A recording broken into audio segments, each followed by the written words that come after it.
1절에서 11절까지 제가 낭독해 드리겠습니다. 나는 참 포도나무요 내 아버지는 농부라.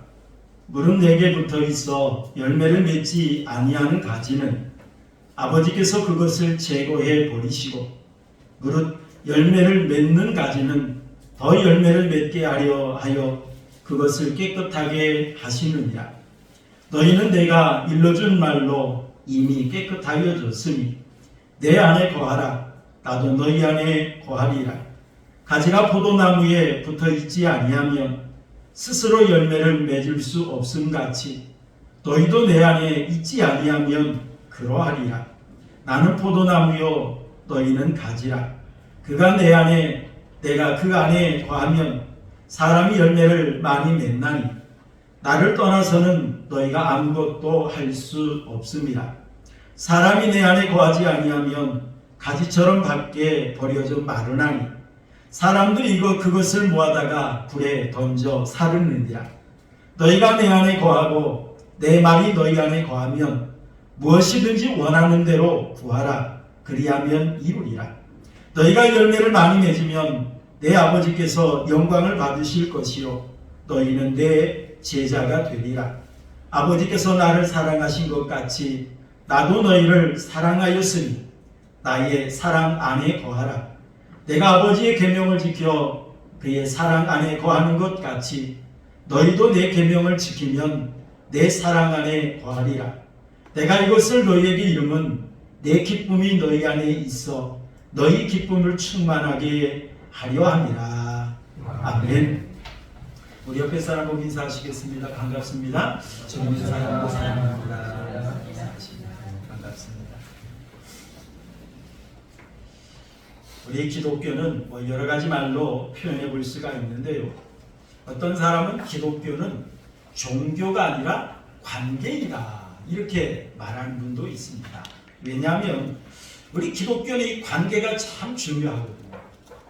하나님과 나와의 관계, 예수님과 나와의 관계, 이게 우리 기독교예요. 그래서 예수님께서는 예수님과 우리와의 관계를 여러 표현으로 하셨어요.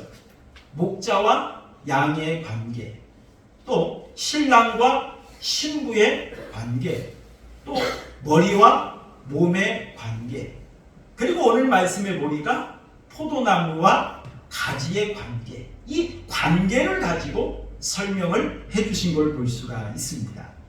특히 본문 말씀은 예수님께서 십자가의 사역을 앞에 놓으시고 제자들과 함께 마지막 최후의 만찬을 벌이셨습니다.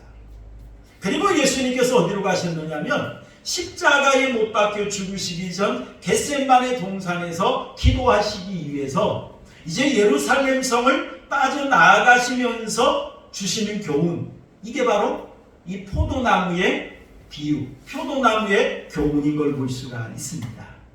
자, 이때 예수님께서 어떤 말씀을 하셨는지 우리 1절 한번 읽어볼까요? 1절 말씀 함께 봅니다. 시작. 나는 참 포도나무요 내 아버지는 농부라 라고 말씀하셨어요. 자, 여기서 예수님은 나는 참 포도나무다 이렇게 말씀하셨는데, 여러분 참 포도나무라고 하는 것은 좋은 열매를 맺게 하는 포도나무다, 그런 의미로서 참 포도나무 이렇게 말씀하셨습니다. 여러분 참 포도나무가 있다면 거기에 반대가 되는 들포도나무도 있겠지요. 자, 우리가 똑같은 전주 복숭아래도 어느 복숭아는 맛있어요. 근데 어느 복숭아는 맛이 없어요. 전주에서 생산되었다 해서 똑같이 전주 복숭아가 아닙니다. 전주 복숭아를 할지라도 맛있는 열매를 맺는 나무가 있는가 하면 맛없는 열매를 맺는 그런 나무가 있는 것입니다. 그래서 예수님은 참 포도나무라 이렇게 소개하고 계신 거예요. 여러분 참 포도나무라고 하는 것은 풍성하고 맛있는 포도 열매를 맺는 나무, 이게 참 포도나무지요. 그래서 참 포도나무는 주인과 사람들을 기쁘게 합니다. 그 맛있는 열매를 가지고.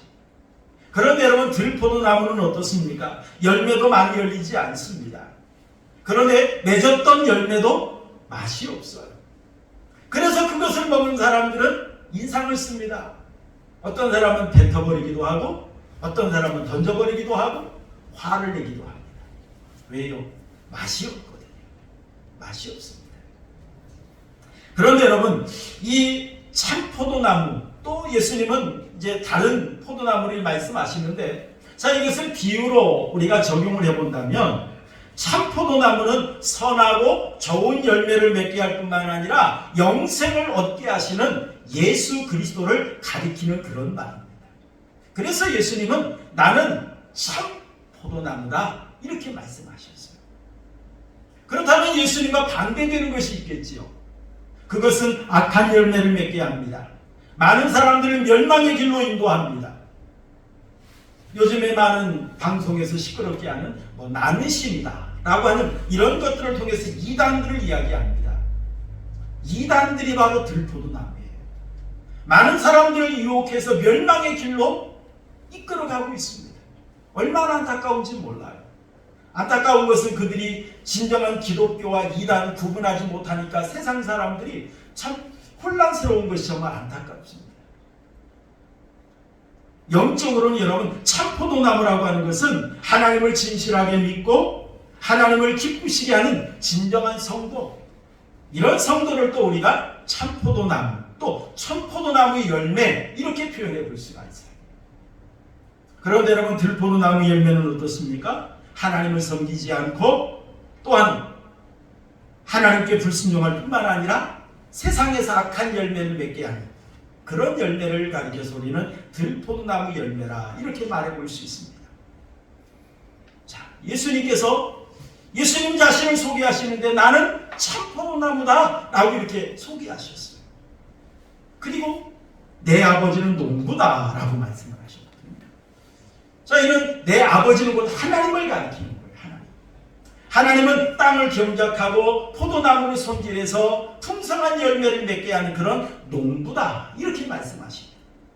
여러분, 농부가 봄이 되면 참 바빠집니다. 이제 아름다운 열매를 맺게 하기 위해서는, 또한 풍성한 열매를 맺게 하기 위해서는 쓸모없는 가지는 제거해야 돼요. 이걸 전지작업이라고 하잖아요. 잘라줘야 됩니다. 그리고 열매를 맺은 나무는, 그 가지는 풍성한 열매를 맺게 하기 위해서 병균이 올맞하지 않도록, 감염되지 않도록 깨끗하게 잘 보존하는 걸 볼 수가 있습니다. 이것이 바로 여러분 농부가 하는 그런 일입니다. 자, 그리고 우리 5절 말씀을 한번 읽어볼까요? 5절 말씀 함께 봅니다. 시작.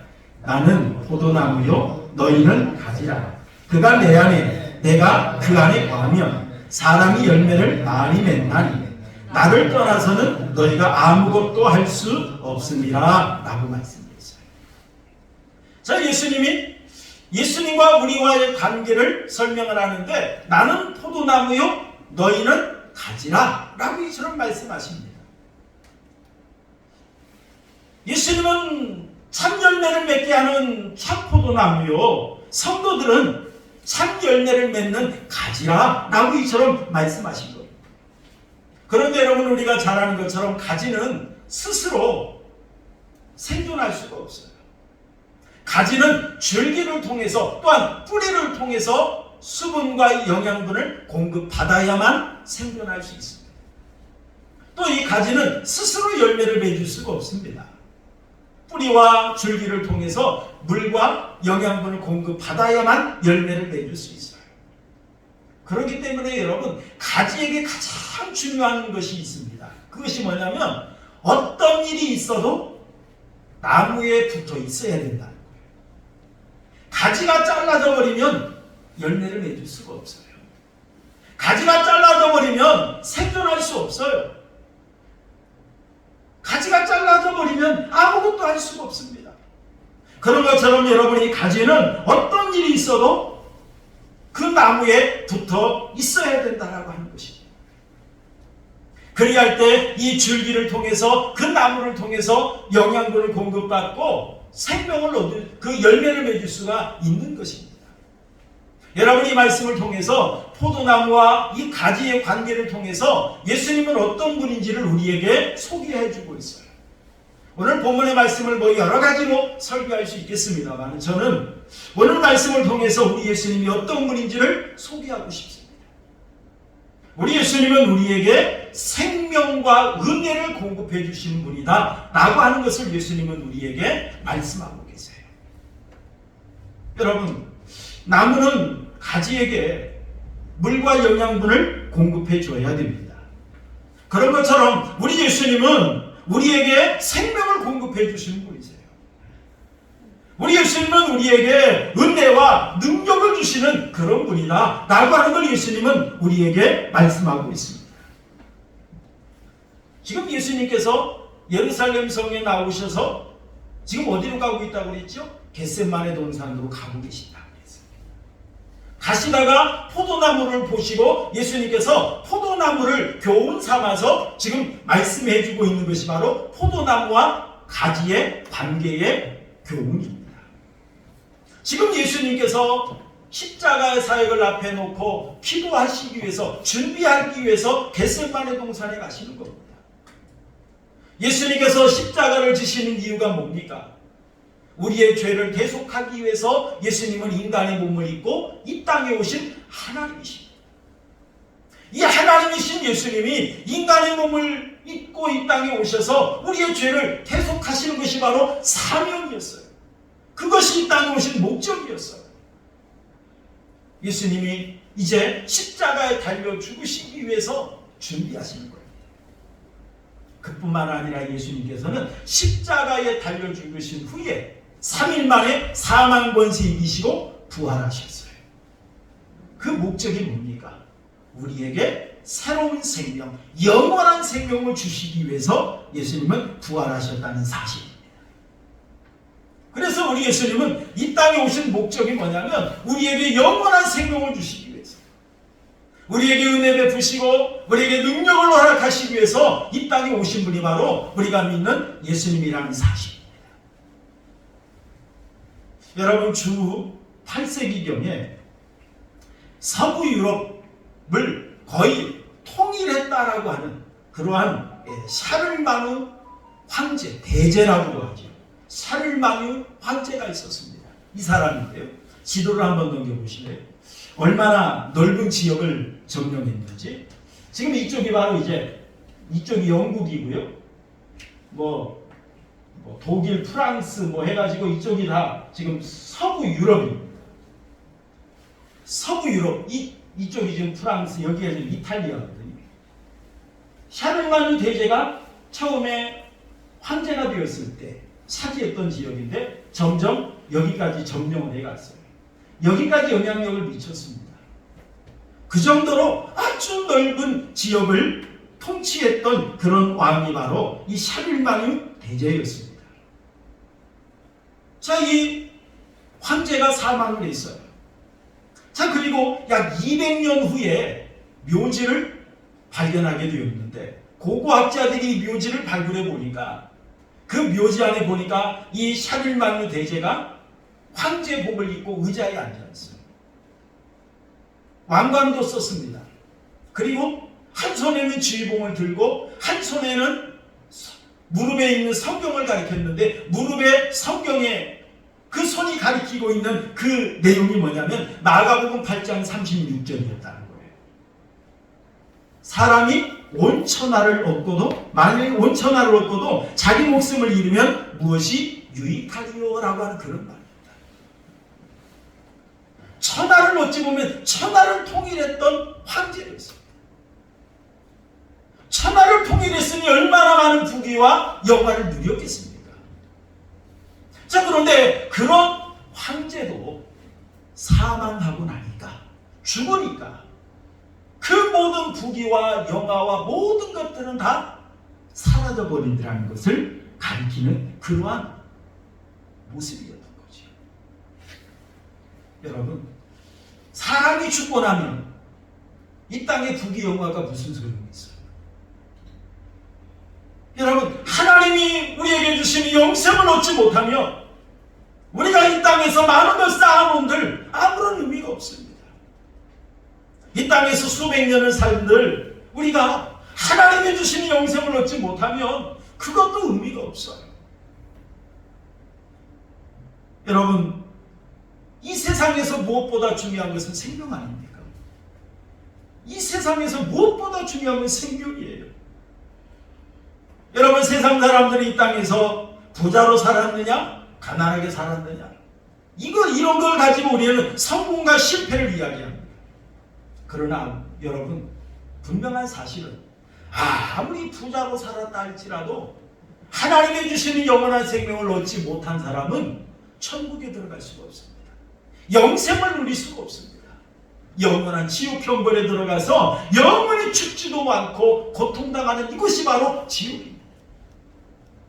아무리 이 땅에서 부귀영화를 누린다 한들 영원한 생명을 얻지 못하면 의미가 없다는 거예요. 그래서 예수님께서는 우리에게 무엇보다도 소중한 이 영생을 선물로 주시기 위해서 이 땅에 오셨다는 사실입니다.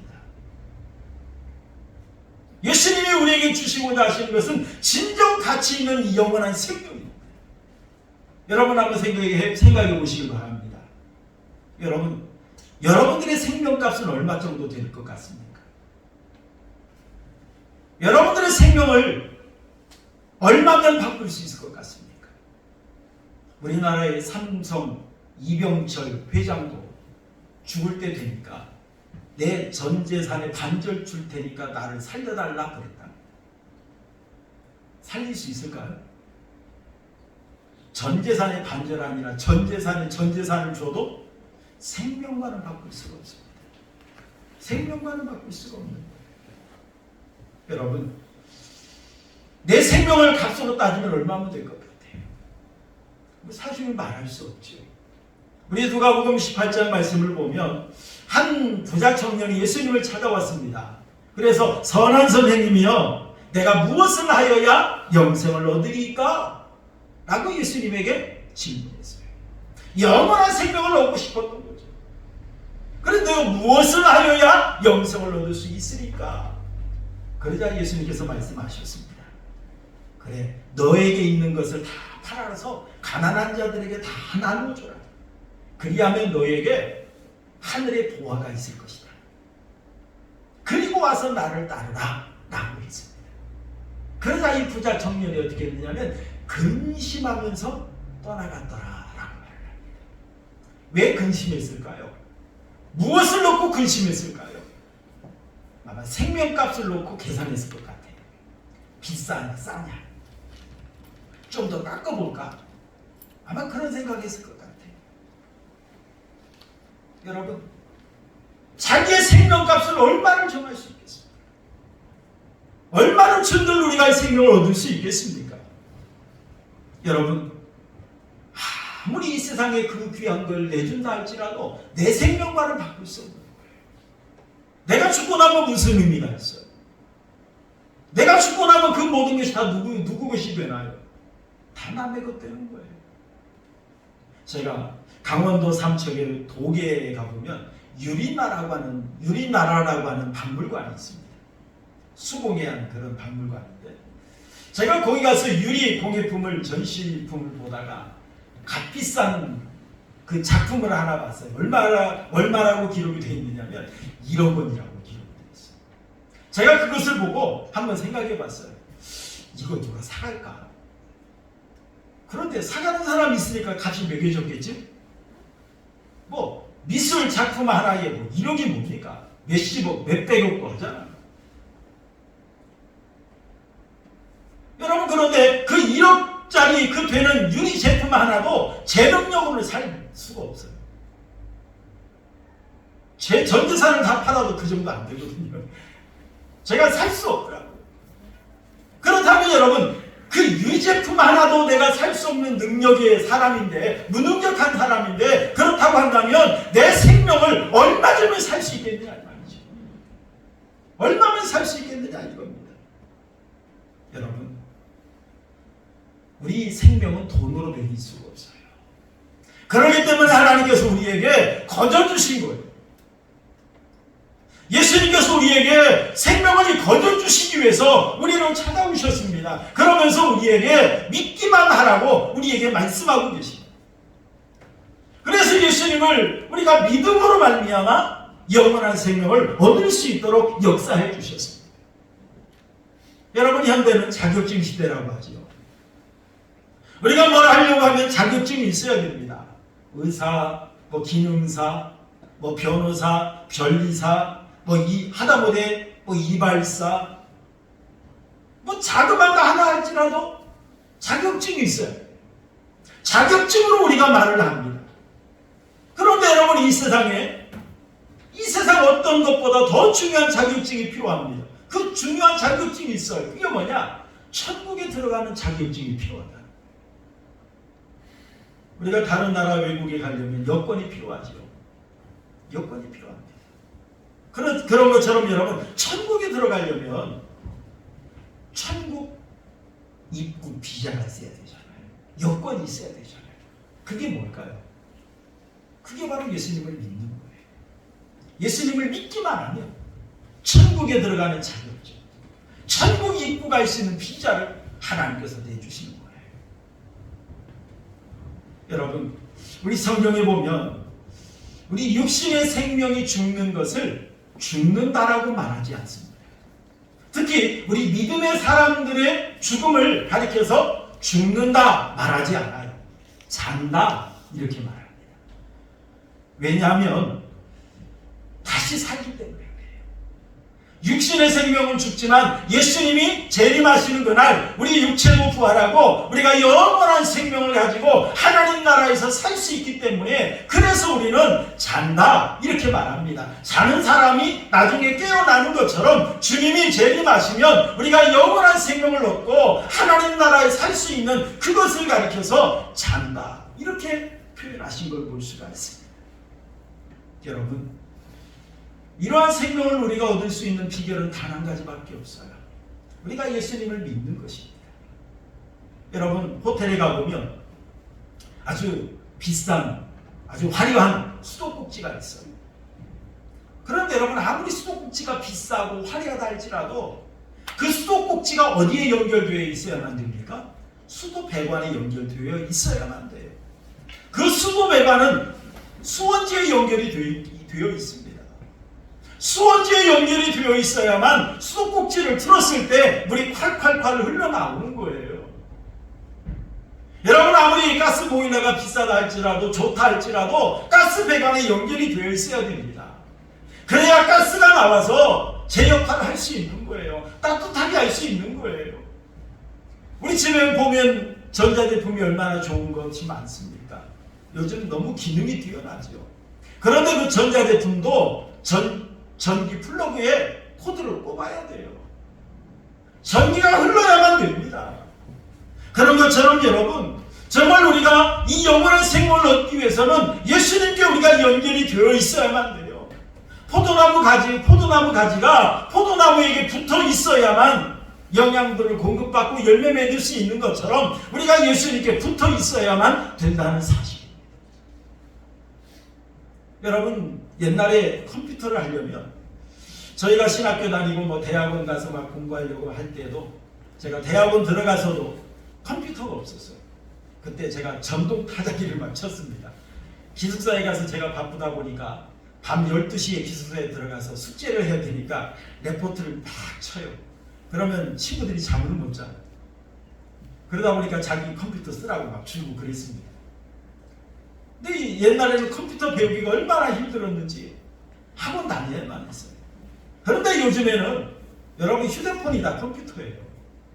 휴대폰이 컴퓨터입니다. 컴퓨터 전원만 키면 프로그램들이 다 깔려 있어요. 그냥 클릭만 하면 다 쓸 수 있습니다. 뭐 재밌는 게임도 할 수 있고, 뭐 노래방 노래도 쓸 수 있고, 뭐 좋은 거 많이 쓸 수 있습니다. 그것이 어떻게 가능할까요? 우리는 잘 모르지만 기술자들이 밤새 가면서 코피 흘려가면서 그 모든 프로그램을 개발하고 또 연구해서 거기에 다 설치해 놓았어요. 설치해 놓았으니까 그저 우리는 그냥 눌러서 쓰기만 하면 되는 거예요. 그런 것처럼 여러분, 하나님께서 우리에게도 영원한 생명을 주시기 위해서 다른 건 요구하지 아니하십니다. 우리에게 믿기만 하라는 거예요. 믿기만 하라는 거예요. 예수님을 나의 구주로 믿고 영접하기만 하라는 거예요.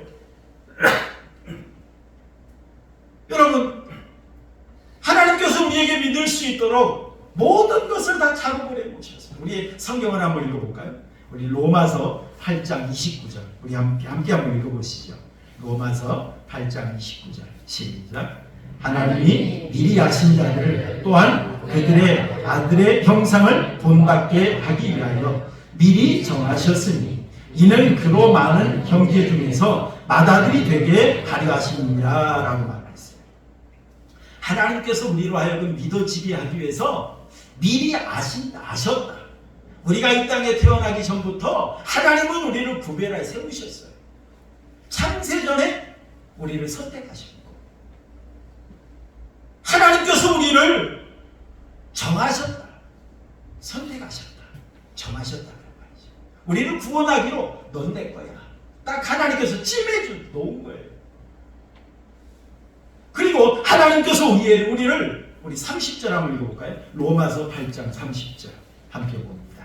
30절 시작. 또 미리 정하신 그들을 또한 부르시고 부르신 그들을 또한 의롭다 하시고 의롭다 하신 그들을 또한 영화롭게 하셨느니라 라고 말합니다. 하나님께서 선택하셨고 그리고 하나님께서 우리를 부르셨다. 오늘 교회 처음 나오신 분도 계시고 지난주에 나오신 분도 계시는데 하나님이 부르신 거예요. 하나님 앞으로 나올 수 있도록 역사하신 거예요. 그리고 하나님을 믿는 자들에게 하나님께서 의롭다. 우리의 모든 죄를 다 씻음받은 그런 의인이 되었다고 인정해 주신 거예요. 아직 우리가 사실 완전한 의인이 된 건 아니에요. 그래서 우리 성도들이 이 땅에 살지만 허물이 많이 있어요. 죄도 지며 살아요. 우리 연약해요. 하지만 하나님 앞에 우리가 주님 재림하시는 그날에 우리가 완전히 의인이 되어서 하나님 나라에 들어가는 거예요. 그래서 하나님처럼 영화롭게 되게 하시기 위해서 하나님께서 우리를 모든 것을 다 정해놓으셨다는 겁니다. 그래서 우리가 믿기만 하면 된다 라고 하는 걸 우리에게 말씀하고 있습니다. 특히 여러분 신약 성경을 단절이나 기록했던 바울이라고 하는 사람이 있습니다. 이 바울이라고 하는 사람은 그 소아시아 지역에 가서 많은 복음을 전하고 교회도 많이 세웠는데요. 복음을 전하다 보니까 죽을 고비를 참 많이 넘겼습니다. 어떤 때는 배를 타고 항해하다가 죽을 고비를 넘기기도 했고요. 어떤 때는 복음을 전한다고 매를 맞아서 죽을 고비도 많이 넘겼습니다. 또 여행을 하다가 또 어떤 때는 돌을 맞아서 죽은 줄 알았어요. 그냥 사람들이 돌로 그냥 던져서 워낙 피투성이가 되고 죽은 줄 알고 밖에다 내던졌어요. 그런데도 살아나서 또 복음을 전하는 그런 사람이었습니다. 자, 그런 바울이 이렇게 말을 했습니다. 우리 한번 읽어볼까요? 고린도후서 5장 1절 우리 함께 보겠습니다. 고린도후서 5장 1절 시작. 만일 땅에 있는 우리의 장막집이 무너지면 하나님께서 지으신 집 곧 손으로 지은 것이 아니요 하늘에 있는 영원한 집이 우리에게 있는 줄 아느니라 라고 말했습니다.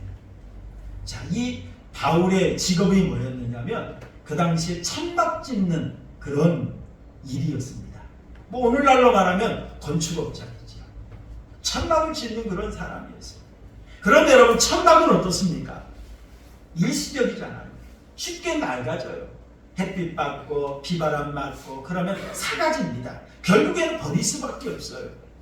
자, 그런 것처럼 우리 육신이 그렇다는 거예요. 우리 육신이 어떻습니까? 젊었을 때는 힘도 있고 예쁘기도 하고 멋있기도 하고 그런데 시간이 흐르니까 어때요? 이제 점점 낡아집니다. 점점 힘도 빠집니다. 그리고 나중에 가면 이제 어떻게 될까요? 무너질 수밖에 없는 게 우리 육신이에요. 사도 바울이 이것을 자기가 천막을 짓는 사람이기 때문에 누구보다도 뼈저리게 느끼면서 이것을 가지고 교훈합니다. 우리 육신이 이렇다는 거예요. 그런데 여러분 우리가 육신이 죽음으로 끝나는 것이 아니라 우리에게는 하나님께서 우리에게 지어주신 집이 있다는 거예요. 하나님께서 우리에게 예비해 주신 집이 있다는 거예요. 그것이 어디 있느냐? 하늘에 있다. 천국에 있다. 라고 하는 것을 말씀하고 있습니다. 우리 육신은 연약해서 누구나 낡아지고 연약해지고 결국에는 무너질 수밖에 없어요. 그러나 그것으로 끝나는 것이 아닙니다. 우리에게는 하나님께서 우리를 위해서 예비하신 천국이 있다는 거예요. 이것을 믿음으로 말미암아 우리가 선물로 받을 수 있다는 겁니다. 다른 거 요구하지 않습니다. 믿기만 하시라는 거예요. 믿기만 하라는 거예요. 바울은 이 확신이 있었어요. 이걸 굳게 믿었기 때문에 죽음을 두려워하지 않고 이 복음을 전하기 위해서 나아가서 복음을 전했어요. 때로는 죽을 고비를 넘기고 때로는 매를 맞고 때로는 협박을 당하고 그럼에도 불구하고 담대하게 복음을 전할 수가 있었습니다. 이런 확신이 있었기 때문에 내가 죽을지라도 나는 천국 갈 거야. 이 확신 가지고 담대하게 복음을 전할 수가 있었습니다. 여러분, 미국에 1971년 12월 6일 라이언 화이트라고 하는 한 소년이 태어났습니다. 그런데 이 소년이 사진 가운데 있는 이 소년입니다. 이 소년이 태어난 지 3일 만에 혈우병에 걸렸다는 판정을 받았어요. 태어나자마자 혈우병에 걸린 거예요. 자, 그 후에 이 부모는 이 아들을 치유하기 위해서 백방으로 노력했습니다. 그러다가 13살이 되던 해 1984년에 혈우병을 위해서 수술을 받고자 했습니다. 수술을 하려고 수혈을 하는 과정에서 안타깝게도 에이즈에 감염이 되고 말았습니다.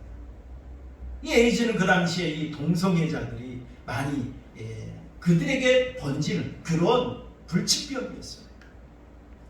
그런데 이 라이언이라고 하는 이 소년이 아무런 죄도 없는 이 소년이 수혈받다가 이 에이즈에 걸리게 되었어요. 그리고 6개월밖에 못 산다라고 하는 시한부 판정을 받게 되었습니다. 그러자 이 소식을 들은 사람들이 입소문이 번져서 미국 전역에 이 안타까운 소식이 전해지게 되었습니다. 자, 그러다 보니까 이 라이언을 위로하기 위해서 그 당시에 대통령이었던 레이건 대통령이 특사를 파견하기도 하고 또 마이클 잭슨이라고 하는 유명한 연예인이 이 소년을 찾아와서 위로하기도 하고 그랬습니다.